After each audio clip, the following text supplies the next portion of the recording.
Budget 2020, we talk about the politics of the whole exercise. Make no mistake, even with a massive majority, the BJP-led government is under pressure to deliver a budget that seems pro-farmer, pro-Bharat, especially as weaker sections of the society are hit by the economic slowdown. Meanwhile, former Finance Minister P. Chidambaram has taken a jibe at the IMF downgrade of India's growth forecast to below 5% for FY20, saying the IMF and Geeta Gopinath will now be targeted. Can the BJP government deliver on the economy this budget? In this political face-off, I'm joined today by BJP National Spokesperson Gopal Agarwal and Congress Spokesperson Sanjay Jha. Welcome to both of you and thank you for talking with us today. Gopal Agarwal, let's begin by you presenting your vision briefly, please, all speakers briefly, on what the government really hopes to focus on in this budget.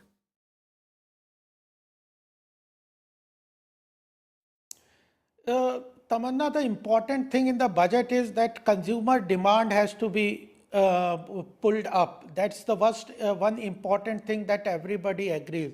And for that, the important thing is that there is a credit availability. That point government has taken, but the demand for credit is not coming. And that investment will be built up on capital formation will build up from consumer demand. So government plans to put a lot of money in the rural economy, farmers, food processing, those sectors which can propel the rural economy and create demand. Second thing is better delivery of the government schemes. It will, if the money gets to the lower strata of the pyramid, they are going to spend more. That consumption focus is there. Then NBFC credit, government is pushing the NBFC and MSME credit so that the problems, finding a resolution problem that NBFC are tackled, that the government is working. So consumer demand is the one focus. On the government side, everybody is expecting that the government will continue spending, and therefore NIP scheme, National Infrastructure Pipeline, that the government has planned of 103 lakh crore of investment will also propel the industries like cement, steel, constructions. And we are trying to resolve some of the problems in automobile, pharma, or in the real estate where there are certain issues. And there are problems with the global trade also. So their FTA are being renegotiated. Our industry over the last 10 years, because of faulty FTA, have suffered a lot. And last 10 years, you're including from 2014? Inverted duty structure seeped into the... You're including from 2014? No, before UPA last 10 years, they had signed. No, before that, they had FTA was signed in the UPA regime. I'm talking about the FTA problems arising about faulty FTA where the inverted duty structure has seeped into import and our dumping duties. So these problems are being solved and issues are at the global level. Okay, that's quite a long intro, please. Yes, Mr. Agarwal. We can't list everything. The budget prep can't be as long as possibly the budget speech, but thank you for laying the beginning of this debate. Mr. Sanjay Jha, would you like to come in here? Now, I think there is no doubt, no one is saying, not even, BJP spokespersons or Mr. Agarwal is claiming that the economy is doing hunky-dory. We know we're in bad shape. My question to you is, do you think the opposition has spent enough time focusing on the economic slowdown? It's a fact that the BJP has wasted a lot of its political capital on issues that are less important perhaps than the slowdown. There's no need to get into CA, NRC, NPR right now. They should be focusing on the economic slowdown. My question to you is, has the opposition done enough? Sure. Tamanna, first at the outset, we are not permitted to do debate, so I will not get into a squabble with my dear friend Mr. Agarwal, but I will answer all your questions. Very quickly, the first thing, Tamanna, that any government needs to actually be very transparent about is to admit that you have a problem. I think, what the government ought to do is to perhaps listen to what Arvind Subramaniam said, who was the chief economic advisor, that India is at the moment facing a great slowdown. I mean, call it a recession, call it a near recession, whatever terms they choose, but they should accept that you have a serious problem. Point number two, and this is very critical, that at the moment, while some people believe it may be temporary, but the fact that inflation at the retail level has begun to rise, and end of day, as far as the the economic growth story is concerned, is considerably slowed down. It could be as low as 2.5%, not even 4.5%. Clearly, that disparity is bad news. It's bad news because you are not likely to see in this environment, no matter how much the government talks about ease of doing business, you're not likely to see any growth in private capital investment. Now, the fact, Tamanna, is that you cannot sustain an economy of India's size, especially given the complexities and challenges we face, merely on government expenditure. You do need private investment, you need exports, you need good aggregate demand, because these are the elements that will ultimately prove buoyant for the economy. Now, where the worry is, and this is the worry, it's not just stagflation alone, but the bigger worry is that have we recognized that the biggest problem, which we used to talk about as a twin balance sheet problem, remains unresolved as we talk. And that perhaps is one of the reasons why you are not seeing manufacturing take off, because even when the RBI has reduced the repo rates, you're finding that the banks are not able to actually, shall we say, give the benefit either to the household sector or to the corporate sector. And that, until that takes off, you're not likely to see any tangible improvement at the ground level. So these are perceptible worries. And the other part is to boost consumer demand, you have to give monies in the hands of those who are likely to spend it.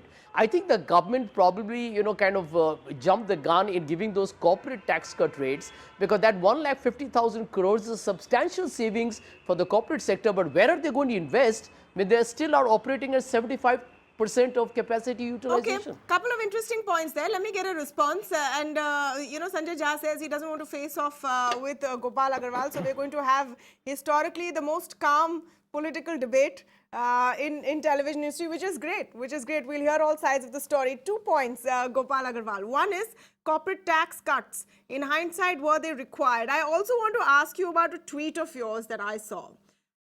It's responding to, the IMF prediction that we will grow at less than 5% in FY20, where you have said, and I'm quoting from your tweet, we have doubts on IMF projections, whether they have taken into consideration the impact of the Modi government's initiatives like NIP, credit line for MSME and NBFC, and mega exercise on budget, IBC and GST reform. GDP growth rate has bottomed out and we will see significant growth ahead. Sir, the IMF makes these predictions also based on data that the Indian government gives. Who's going to take us seriously if we start even questioning the IMF and say that we are fine? Yeah. No, we are not. If you have to see in the GDP growth rate in comparison to the global growth rate also, because the second part of the IMF Gita Gopinath was that India is pulling down the global growth rate, but it is the protectionist of Western and European and United States that is harming the global trade. So the issue is that what I have told is that the growth projection for future are based on the past historical issues, and they have not taken, if they have taken an investment of more than 100 lakh crore by the government, definitely figures will be different, where this money will go. So it will go to the industries like steel, cement, construction equipment, and then there is the issue of low-cost housing. I'm asking you something quite different. Why are we? Why are you seriously questioning the IMF's projections on India's growth? It can be questioned considering why were they so off that they have to reduce it 130 bips. No, but are you seriously, because our own official government projections is 5%. No. They're saying 4.8. So what I am telling, I am not questioning their projection. I am telling that India's growth rate at current is slower, but in the future, because of certain issues and initiatives which the government has taken, it will grow at a faster rate. That's what I'm talking about. And the reforms like GST, there are certain bottlenecks in the GST, Yes. which the government is going to rectify. So GST reform in IBC also, you have to also look into the legacy issues when you are talking No, about sir, we twin can't balance keep sheet looking at problem. legacy issues. The Okay, let me issue come is back. Let me come to how Sanjay Jha on the question of this legacy growth was issues. 1 fueled. minute. Sanjay Jha, the No, question no, of no, just legacy one issues. point, one Now, this 20 is a very second, common thing. how One minute, this 1 minute. Mr. Agarwal, private just 1 sector minute. I will capital come back to you. formation You've was got being ample time fueled. to speak on the show today. Let me get different perspectives in. Mr. Sanjay Jha, let me come to the question of legacy issues. This is something we hear very often, that there are legacy issues. There was a massive mess between 2004, 2014, and it will take time for these to unwind. Everything, whenever you ask those in charge today, say that these are legacy issues. Yes, yes, yes, Mr. Sanjay Jha. Well, yeah, Tamanna, I think we need to now move over this political expediency and, kind of blaming the past. I mean, these are actually irrational arguments. I don't think anybody believes that anymore.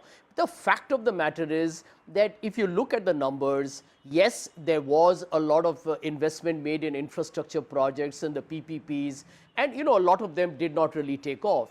Yes, there was an accumulation of NPAs, but the levels in 2014 were 4.1% were the gross NPAs. You are now talking about where even right now it would be perhaps over 10%. It had crossed 11%. And the fact is 5 years is a considerable time to actually set the process of recovery into motion. Now, the truth of the matter is that today, if you look at the larger collapse, it's happened right under the nose of the current government. The ILFS, whether you look at the Punjab Maharashtra Cooperative Bank, DHFL, you look at, the HDIL, these are all companies in real estate where you got a massive problem, and the government has actually not been able to address it for a considerable time. So the truth is that, at the moment, what Mr. Agarwal must recognize, that you have had the advantage in the first 5 years of a massive, what I call as a tailwind in terms of a crash international crude oil price. Now you are seeing a situation where globally the economy worldwide might be slowing down. It definitely is. You have a China-America, tariff war, which is uneven, but can't be ruled out. It can get worse tomorrow, although it seems to have, kind of cooled off temporarily. But if the oil prices were to rise, I mean, this government has no elbow room. And Tamanna, the one number that all of us should watch for when the new budget comes out is the fiscal deficit number, because the one worry all of us have who follow the economy very closely is what is the real fiscal deficit.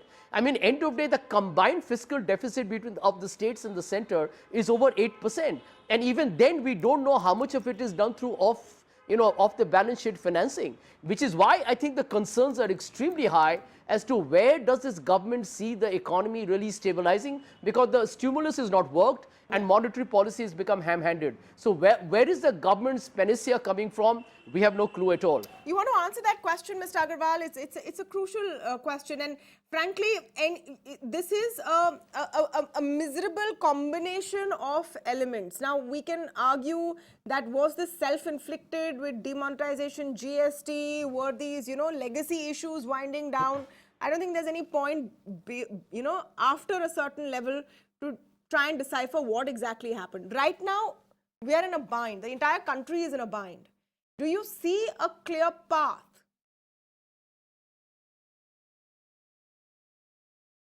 Tamanna, the issue was we had to tackle the supply side of credit. The bank financial institutions were in doldrum in 2014.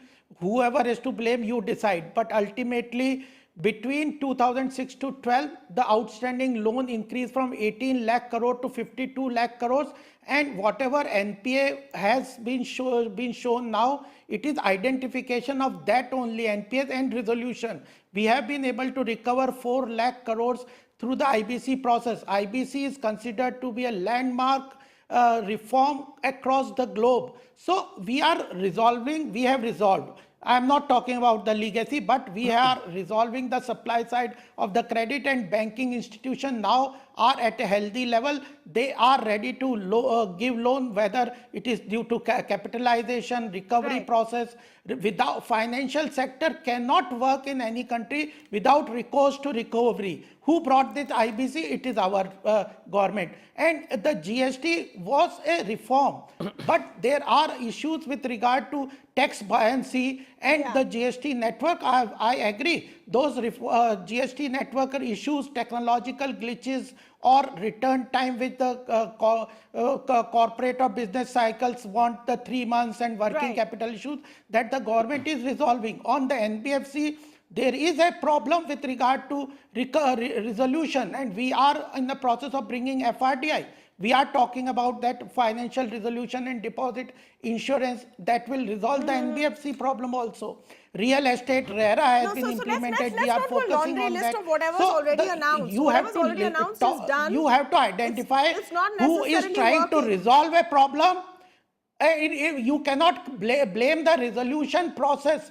Who is bringing out solution to an ecosystem where there is level playing field? Even FTA are being renegotiated. You will be questioned, blamed, feted, lauded. It all will be about what you do and your decisions. Yes, I am ready to answer. You hold the responsibility currently. Tamanna, I am telling you, so GST we have brought. Questioned. It is but we have brought GST to resolve the indirect tax issue. Okay. I'm just going to come, Sanjay. I am not questioning that why you are questioning. I am agree to answer. With one question, apart from whatever you want to respond to, is there a clear game plan your party has in place? The fact is that an economic slowdown beyond a point is not a political issue because it impacts everybody.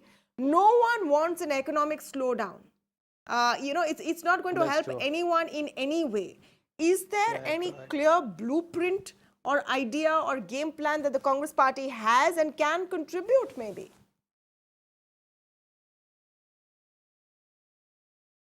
Tamanna, unfortunately, this government is not collaborative because, you have a lot of seasoned experts in the Congress party and, ultimately budget making would go in favor of the government if it was a good budget. But, you should really have conversations with, not just the analysts and your own think tanks, but you should talk to the opposition party. Mr. Chidambaram has so often said, these are my prescriptions for how the economy can grow back. But I want to make a point here. There is no mention of agriculture by Mr. Agarwal because the truth is, you remember, they talked about doubling farm income by 2022. That's 2 years from now. And you haven't seen farm incomes grow by more than, 1 year it grew by 2.8%. So you are seeing an average of 2%. Now, even GDP, you want to make it 5 trillion. It's not an impossible target, but how do you grow that? I mean, end of day, there are problems. The nominal GDP today is at a 45-year low. And this government has not understood the gravitas of unemployment. And let me tell you, it's a simple arithmetic. If there are going to be no jobs, in fact, worse, there are job losses. It means what is going to happen? The incomes are dropping. If incomes drop, there is going to be low demand, and that's going to aggravate the problem. So the government is in a bind. It actually today, if it increases subsidies, it increases fiscal deficit. And I really don't see how the government has a window for that anymore. And the fact is, if it focuses on fiscal consolidation, the only way you can keep the economy, you can only get good tax revenues if the growth rates are good, and you are not able to create that environment for change. So I think what the government has done, as you rightly asked in the beginning, take the eyes of the fundamental issue they should have focused on. Instead of getting into this divisive, NPR, CAA, NRC, which has distracted the attention of the country. Frankly, I'm sure it has defocused the government. It has put all of us in dire straits. I'm meeting people today in Mumbai who are saying not only are we losing value, we are losing volumes. All right, I'm completely out of time, but I want to thank both of you all for joining us on the debate. I'm going to take a very short break, but there's so much more coming up on the India development debate and this interview that I'm really excited about. I'm speaking with innovator Sonam Wangchuk, who is going to talk about his next big project. Stay tuned. It's an exclusive.